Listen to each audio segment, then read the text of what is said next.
अस्सलाम वालेकुम।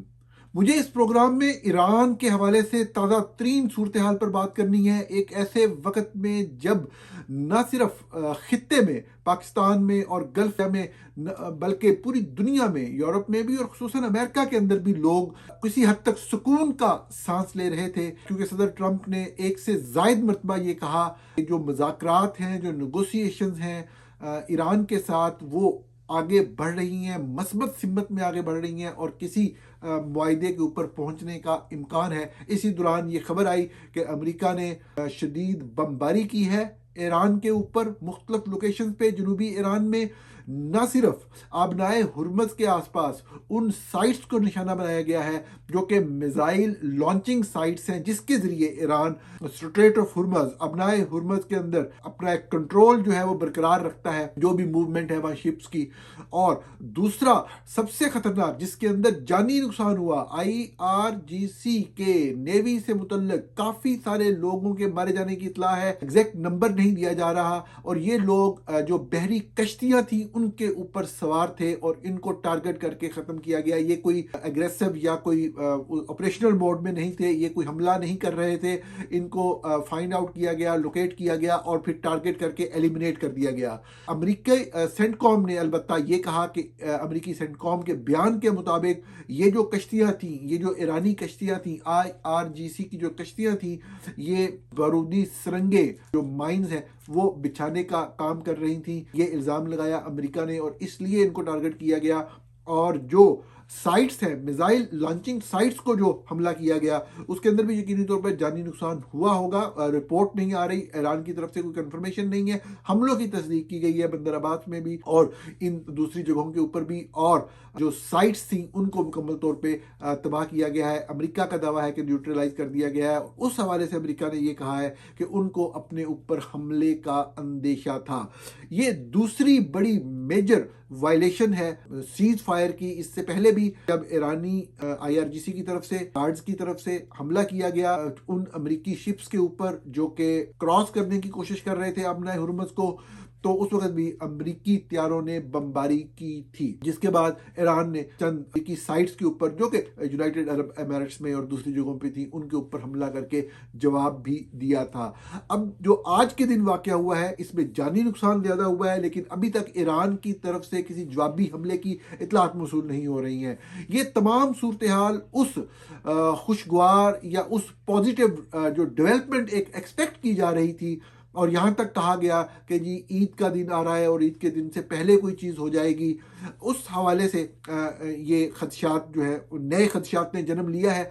आप किसी भी तरफ का व्यू पॉइंट रखते हो, जो अमेरिकन कह रहे हैं आप उसको सही मानते हो, जो ईरानियन व्यू पॉइंट है आप उसको सही मानते हो। हाँ, इसराइली अगर व्यू पॉइंट को आप मानते हैं तो फिर आपका कोई इंसानियत के हवाले से कोई व्यू पॉइंट दुरुस्त नहीं होगा। लेकिन बाकी जितना भी आप जिस तरह का भी व्यू पॉइंट रखते हो, आप यकीनी तौर पे जंग के खात्मे को सपोर्ट करेंगे, वो जिस तरीके से भी हो रहा हो। उसमें कोई क्रेडिट का मसला नहीं, जिसको क्रेडिट मिलता है मिले, लेकिन जंग खत्म हो। और ये जंग अब की नहीं है। अगर हम सिर्फ इसी साल की बात करें तो सबसे ज्यादा जुल्म ईरान ने ईरान के शहरियों पर किया, जब हजारों की तादाद में ईरानियों को जो है वो रियासती जबर, रियासती ताकत का इस्तेमाल करते हुए मारा गया। ये हालिया इंसानी तारीख का एक बहुत ही दिलखराश वाकया था, और इसकी दिलखराशी इसलिए भी ज्यादा तकलीफ दे थी कि इसको उस तरीके से ना ईरानी मीडिया ने रिपोर्ट किया और ना ही इंटरनेशनल मीडिया ने उस तरीके से रिपोर्ट किया। लेकिन उसके बाद से ये साफ ज़रा वो इसी जंग का हिस्सा था। अमेरिकी सदर ट्रंप बार बार बयान दे रहे थे और उन मुजाहिरीन को इश्तियाल दिला रहे थे और ये वादा कर रहे थे कि हम आ रहे हैं, और सदर ट्रंप तो खैर नहीं आए।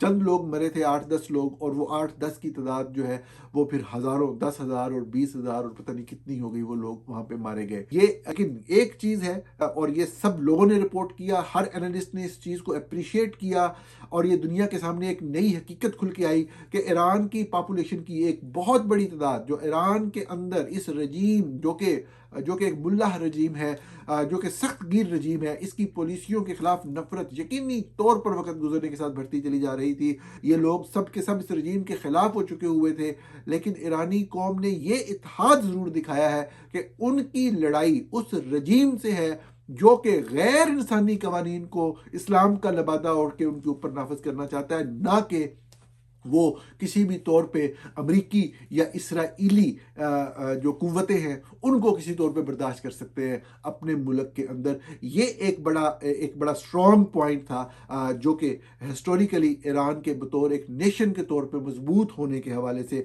सबूत के तौर पे सामने आया कि वो तमाम लोग जो हैं वो पसे पुश चले गए या खामोश हो गए या उन्होंने खुलकर अमेरिका और इसराइल के हमलों की मुखालफत की, और जो भी लोग इक़्तिदार को इस्तेमाल कर रहे हैं तेहरान के अंदर उनको वो करने दिया। बार बार सदर ट्रंप के कहे जाने के बावजूद ईरान की सड़कों के ऊपर कोई मुजाहरा नहीं हुआ। हालांकि ये मुजाहरे उस वक्त भी जारी थे जब ईरानी रजीम एक एक दिन में एक एक हज़ार बंदे को मार रहा था। ईरानी तब भी निकल रहे थे, लेकिन एक ईरानी भी नहीं निकला जब ये सारे मामला जो हैं एक दूसरी डायरेक्शन में गए और फॉरेन पावर्स ने ईरान के ऊपर जो गलबा हासिल करने की कोशिश की। स्ट्रेट ऑफ हुर्मुज़ जो थी ये की पॉइंट रहा, और स्ट्रेट ऑफ हुर्मुज़ के कंट्रोल और उसको बंद कर देने से पूरी दुनिया में तेल की कीमतें जो है वो बहुत ज़्यादा बढ़ी। सदर ट्रंप ने अपने कार्ड्स को बड़ी खूबसूरती से खेला और बाज़ औक़ात वो खबर भी जारी की जो असल में नहीं थी, और तमाम अमेरिकी मीडिया ने यही रिपोर्ट किया कि इन खबरों का या इन बयानात का मकसद स्टॉक एक्सचेंज को कंट्रोल करना है, तेल की कीमतों को एक हद से आगे चले जाने से रोकना है। इसके बावजूद मैंने आपको एक मरतबा स्क्रीनशॉट भी शेयर किए वाशिंगटन डीसी एरिया के, कि वो जगह हैं जहां पे 2.49 $2 और 49 सेंट या $2.59 के ऊपर पर गैलन गैस थी, यानी कि पेट्रोल था। वो वही प्राइस जो है अब हमें 459 पे या 449 पे नजर आ रही है, तकरीबन $2 पर गैलन का इजाफा। और हम सब लोग जानते हैं कि फ्यूल की प्राइसेस में इजाफा बाकी हर चीज की कीमत के ऊपर इजाफे का सबब बनता है। ग्रॉसरी करने आप जाएं, आपको तकरीबन डबल, अगर डबल नहीं तो तकरीबन डबल पे करना पड़ रहे हैं, और अमरीकियों की जिंदगी जहन्नुम बन चुकी है। 28 फरवरी के बाद से आज के दिन तक कोई सुकून का सांस नहीं आया। हर चीज महंगी है, हर चीज आपके कंट्रोल से, आपके बजट से बाहर होती चली जा रही है। ये अच्छे अच्छे लोगों के लिए मसाइल क्रिएट मुसलसल होते चले जा रहे हैं। लेकिन अगर हम सूरत हाल को देखते हैं तो पिछला पूरा हफ्ता मस्बत खबरों में गुजरा, और सबकी यही कोशिश थी कि जो भी व्यू पॉइंट रखता है वो अमन को सपोर्ट करे, पीस को सपोर्ट करे। एक पीस एग्रीमेंट अगर हो जाए तो वो सबके लिए बेहतर है, अमेरिका के लिए भी बेहतर है, उस खत्ते के ममालिक के लिए भी बेहतर है। और मेरे जैसे बंदे की तो राय ये है कि सबसे बेहतर ईरान के लिए है कि ईरानी कौम जो है अगर उसके ऊपर पाबंदियां हट जाए तो वो कर सकते हैं जो करने की सलाहियत उस खत्ते में किसी दूसरे मुल्क में नहीं है। शायद पाकिस्तान के लोगों में है, लेकिन पाकिस्तान में जो कब्जा है फौज का उसकी वजह से लोग जो है अपने आप को डिमॉन्स्ट्रेट या एक्सप्रेस नहीं कर पाते। अदरवाइज यही एक ऐसी कौम हो सकती है जो निकले सामने और दुनिया के वर्ल्ड स्टेज में बहुत आगे आ जाए। तो अब आज के दिन अब हम उस जज्बातियत के माहौल से निकल के अगर हम बिल्कुल रैशनैलिटी से सूरत हाल का जायजा लेते हैं तो हमें चंद बातें आज भी वहीं दिखाई देती हैं।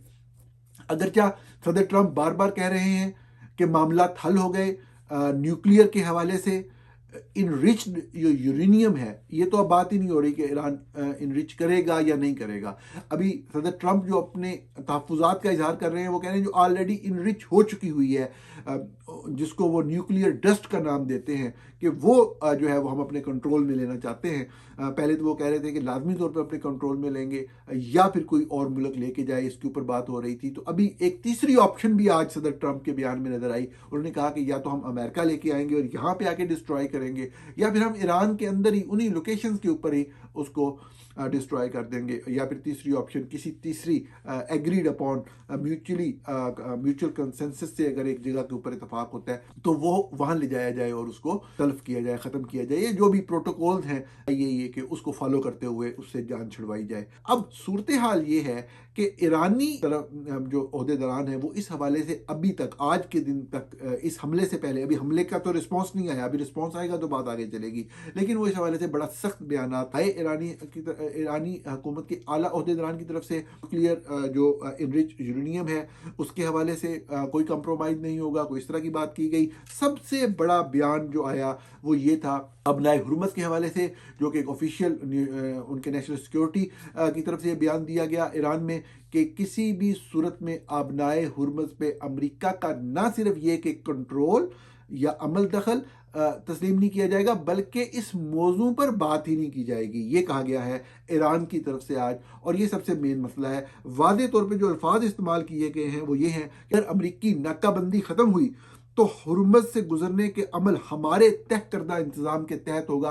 ये किसी ऑफिशियल का बयान नहीं, ये स्टेट ऑफ ईरान का बयान है कि अमरीकी नाकाबंदी जब ख़त्म होगी तो हम पूरी तरह से कंट्रोल संभालेंगे और जो भी हमारा निज़ाम होगा उसको फॉलो करना पड़ेगा। इसके ऊपर बहुत सारी बात हम पहले भी कर चुके हैं, बहुत से लोग इसके ऊपर बात कर रहे हैं कि ईरान का वहाँ पे कोई भी तरह का लेवी या कोई टैक्स या कोई भी फीस लेना वो एक नाजायज़ अमल होगा। लेकिन ईरान का ये कहना कि जिस तरह से इस जंग के दौरान उसके इंफ्रास्ट्रक्चर को तबाह किया गया है, जिस तरह उसकी इकॉनमी को नुकसान पहुंचाया गया है, जब तक वो यहाँ से कुछ अरसे तक एटलीस्ट अगर वो नहीं लेता पैसे तो वो रिवाइव नहीं कर सकता। तो वो बात जो है वो इस तरफ चली जाएगी कि उसके बाद फिर ऑयल की प्राइसेस तो स्टेबल नहीं होगी।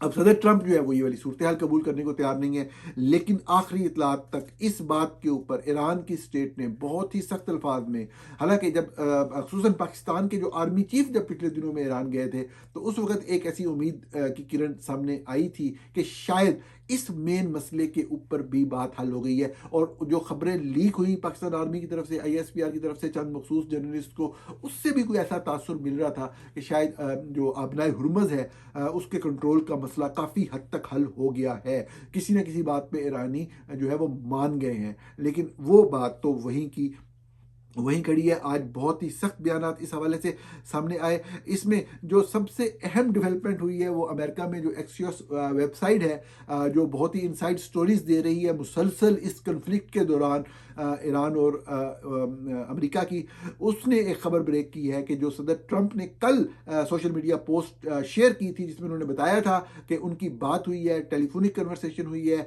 अरब लीडर्स से, पाकिस्तान के आर्मी चीफ से, तुर्की के प्रेसिडेंट से और बाकी लोगों से, और फिर बाद में साथ ज़रा इसराइली वज़ीर आज़म से। तो इस वेबसाइट की इस खबर के मुताबिक वेबसाइट की इस खबर को अहमियत इसलिए दी जा रही है कि उनकी ज़्यादातर खबरें दुरुस्त साबित हुई मादी करीब में। अब वो ये कह रहे हैं कि जब सदर ट्रंप ने अरब लीडर्स के सामने ये रखा, ये बड़ी अहम बात है अगर आप और से सुने तो, कि अजीबो गरीब एक बात है जिसकी लॉजिक समझना बहुत मुश्किल है कि देखें स्ट्रेट ऑफ हुर्मुज़ उस सूरत में हम खुलवाएंगे जब आप अब्राहम अकॉर्ड के तहत इसराइल को तस्लीम कर लें। यानी कि जो अब नए हुर्मुज़ बंद ईरान ने किया है उसके बंद होने को बुनियाद बनाकर सदर ट्रंप अरब लीडर से कह रहे हैं कि ये हम तब खोलेंगे या खुलवाएंगे जब आप इसराइल को तस्लीम कर लें। ये बड़ी एक अजीबोगरीब सी बात है। यानी कि बंद ईरान ने की हुई है, उसको खोलने की शर्त कोई या ना खोलने की शर्त ईरान रखे, वो अमेरिका शर्त रख रहा है कि जी आप उसको तस्लीम करें। इस वेबसाइट की एक्सियोस की खबर के मुताबिक जब ये बात सदर ट्रंप ने की तो किसी भी अरब लीडर ने कोई जवाब नहीं दिया और फिर कुछ देर के बाद सदर ट्रंप ने अजराए मजाक कहा कि ये लोग अभी कॉल पे मौजूद हैं या नहीं है, और फिर ये कॉल ख़त्म हो गई। इस तरह से रिपोर्ट किया गया है। ये बड़ी अहम डेवलपमेंट है कि इस तरह से जो अरब लीडर्स हैं वो शायद पब्लिकली ये बात नहीं कहना चाह रहे, लेकिन इस खबर में एक बड़ी अहम बात ये है कि वो कौन है जो इस खबर का सोर्स है। सहाफ़ी अपनी खबर का सोर्स नहीं बताते, लेकिन जब इस तरह की बहुत बड़ी बड़ी डेवलपमेंट्स हों तो पढ़ने वाले और देखने वाले अंदाज़ा ज़रूर लगा सकते हैं। अपेरेंटली ऐसे लगता है बेसिकली कि इस वेबसाइट के क्लेम के मुताबिक भी इनका इसराइल से ज़्यादा क्लोज लिंकेज है। तो यूँ लगता है कि ये सारी जो कम्युनिकेशन है इसको इसराइल यानी कि मोसाद जो है वो इसको इंटरप्ट कर रही थी, इसको रिकॉर्ड कर रही थी। और ये है कि जो बीबी नेतन्याहू से बाद में बात हुई सदर ट्रंप की, उसके बारे में तफसीलात नहीं है। इस हवाले से जो अरब लीडर्स के साथ है उनकी तफसीलात हैं और कंप्लीट तफसीलात हैं। पूरा एक तरह से जिस तरह ट्रांसक्रिप्ट किसी गुफ्तगू का जारी किया जाता है वो जारी किया गया है। इससे बड़ा क्लियरली लग रहा है ये वाली बात कि ये इसराइल की इंटेलिजेंस की तरफ से ही ये मामला लीक हुए और सामने आए। सऊदी अरब के हवाले से ये कहा गया कि उन्होंने वहाँ जवाब नहीं दिया, सऊदी अरब ने खुद सामने आकर नहीं। इसी तरह से पाकिस्तान को चूँकि कहा गया कि वो अब्राहम अकॉर्ड पे दस्तखत करें और इसराइल को तस्लीम करें, तो पाकिस्तान ने खुद सामने आकर नहीं, अभी तक नहीं। जब जिस समय मैं ये प्रोग्राम रिकॉर्ड कर रहा हूँ तो पाकिस्तान में तकरीबन सुबह के 9 बजे हैं। शायद मंगल का दिन है और सुबह के 9:15 का टाइम है पाकिस्तान में इस वक्त। और अमेरिका में तकरीबन रात के 12 बज रहे हैं जब मैं ये प्रोग्राम रिकॉर्ड कर रहा हूँ ईरान के हवाले से। तो इस वक्त तक पाकिस्तान की तरफ से कोई बयान ऑफिशियल नहीं आया, लेकिन अनऑफिशियली बयान जारी करवाया गया है ARY वगैरह पे, बात जगह पे, कि पाकिस्तान किसी सूरत में भी इसराइल को तस्लीम नहीं करेगा।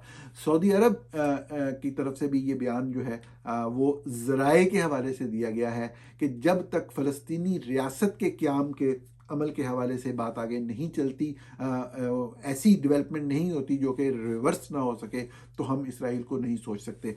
पाकिस्तान के हवाले से जो भी कहा जाएगा, ज़ाहिर है वो अभी फौरी तौर पे तो रिस्पांस इसराइल के ख़िलाफ़ जो हमारा एक स्टैंस पब्लिक को दिखाने के लिए होता है वो वही होगा। लेकिन जो वक्फाने हाल हैं वो यही कहते हैं कि पाकिस्तान ने जो भी कम्युनिकेट किया अमेरिका के साथ पिछले चंद महीनों में इस मौजू के हवाले से, क्योंकि अमेरिका का मुसलसल ये मुतालबा है उन तमाम ममालिक से जिनके साथ अमेरिका कोई वर्किंग रिलेशनशिप रखता है, पेंटागन के वर्किंग रिलेशनशिप हैं जिनके साथ, तो पाकिस्तान की तरफ से यही चीज़ आई है कि पहले सऊदी अरब करेगा तो फिर हमारे लिए आसानी होगी, और सऊदी अरब तो करेगा। अब कब करता है ये आने वाला वक्त बताएगा। और पाकिस्तान की तरफ से इस हवाले से ये सूरत हाल है। सदर ट्रंप ने जो मौक़िफ़ नरम किया इनरिच यूरेनियम के हवाले से वो भी आपको बताया। अब नाए हुर्मुज़ के कंट्रोल के हवाले से जो ईरान ने कैटेगोरिकल पोजीशन आज ली है, इससे खदशात बढ़े हैं कि शायद जो एक कंसेंसस पे पहुंचने का एक इम्कान है वो शायद कहीं ताख़ीर का शिकार ना हो जाए। ख्वाहिश लोगों की यही है, क्योंकि ये कोई फाइनल मायदा नहीं है, ये एक मेमोरेंडम ऑफ अंडरस्टैंडिंग है, तो शायद ये हो जाना चाहिए था। लेकिन आज के हमलों के बाद अभी जब हर कोई वेट कर रहा है कि ईरान की तरफ से क्या रिस्पॉन्स आता है आज के दिन में, तो ये वाली बात जो है थोड़ी सी खटाई में पड़ती नज़र आ रही है। ख्वाहिश हर एक की बहरहाल अब भी यही है कि किसी भी तरीके से ये बात जो है मेमोरेंडम ऑफ अंडरस्टैंडिंग जो भी है ये फाइल हो और इसमें खित्ते में अमन की तरफ बात जाए। लेकिन इसको कंक्लूड में यूँ करूँगा, इस सारे जो सिनेरियो आपके सामने रखा कि जो लोग खित्ते पे नज़र रखते हैं, मामला को गहराई से देखते हैं, गल्फ ममालिक जो हैं उनकी सियासत को समझते हैं, और जो लेटेस्ट जो आप कह लें कि अहम डेवलपमेंट्स हुई हैं खित्ते के अंदर, खुसूसन यूनाइटेड अरब एमिरेट के रोल के हवाले से, जो अपने रोल को UAE ने खुद से रीडिफाइन किया है, और जो पिछले 7-8 साल से जो मोहम्मद बिन सलमान जो क्राउन प्रिंस हैं वो जो अपने एक पावर के हवाले से, पावर गेन करने के हवाले से या पावर को एक ख़ास सेंटर में एकमुलेट करने के हवाले से सऊदी अरब में, रियाद में अपने लिए या सऊदी अरब को एक खित्ते में पावर के तौर पे देखने के हवाले से जो डिज़ाइन है मोहम्मद बिन सलमान के, अगर उनको देखते हुए इस पूरी सूरत हाल को समझने की कोशिश की जाए उन लोगों से जो इस खित्ते पे बड़े लंबे अरसे से नज़र रखते हैं, तो वो यहाँ पे अमन होता हुआ अब नहीं देख रहे, क्योंकि ईरान बहरहाल कभी भी पीछे नहीं हटेगा। ईरान खित्ते में किसी भी दूसरे मुल्क की, खुसूसन वो मुल्क जिसका पीछे से इसराइल से ताल्लुक़ हो, वो उसकी हेजमनी तस्लीम नहीं करेगा। ईरान रिटेलिएट करेगा, ये माहिरीन कहते हैं जो इस खित्ते की सियासत को समझते हैं। सऊदी अरब खुलकर सामने नहीं आना चाहता, सामने से यही एक तासुर रखना चाहता है कि हम इसराइल के साथ तब तक नहीं चलेंगे जब तक फ़लस्तीन का मसला हल ना हो। लेकिन राब्ते हैं, ताउन है, हर तरह से ताउन है, और वो ताउन बहुत सारे मामलात में आगे भी चला, लेकिन फिर सदर 2023 के वाक़े के बाद वो उसमें कुछ सरदमोरी हुई। तुर्की के जो सदर हैं अर्दोगान, वो तो बहुत बड़े लेवल पे ट्रेड पार्टनर बन गए एकदम इसराइल के। 2023 के बाद अवामी दबाव की वजह से उनको भी ट्रेड वॉल्यूम को कम करना पड़ा। लेकिन असल सूरत हाल ये है कि ये सदर ट्रंप जो कह रहे हैं कि जो भी मुआहिदा होगा वो पूरे खित्ते के तमाम ममालिक के दरमियान होगा और उसके ऊपर अमल दरामद किया जाएगा, ये चीज़ अब मुश्किल नज़र आती है इस खित्ते में। जिस तरीके से अमेरिका ज़ोर ज़बरदस्ती से चीज़ें करना चाहता है वो ईरान के लिए मुमकिन नहीं है। ईरान अपनी कंप्लीट इंडिपेंडेंस जब तक उसकी ख़त्म नहीं होती, वो आबनाए हुर्मुज़ पे कभी भी कंट्रोल नहीं देगा। वो कभी भी खित्ते में किसी भी प्रो इसराइल या प्रो अमेरिकन पावर की हेजमनी या वहाँ पे कोई भी कंट्रोल जो है वो बर्दाश्त नहीं करेगा। ये खित्ते की सियासत को समझने वाले माहिरीन कहते हैं। तो इसका मतलब ये है कि अगर ये एमओयू हो भी जाए तो शायद आर्जी तौर पे कोई सुकून हमें देखने को मिले, कोई स्टेबिलिटी आए मार्केट्स में, कोई महंगाई कम हो, कोई थोड़ा सा सुकून हो। लेकिन ये खित्ता बहरहाल for the times to come apparently इन माहिरीन के मुताबिक डिस्टेबलाइज हो चुका है। नाज़रीन, इन मौजूद पर हम बात करते रहेंगे। प्रोग्राम देखने का बहुत शुक्रिया।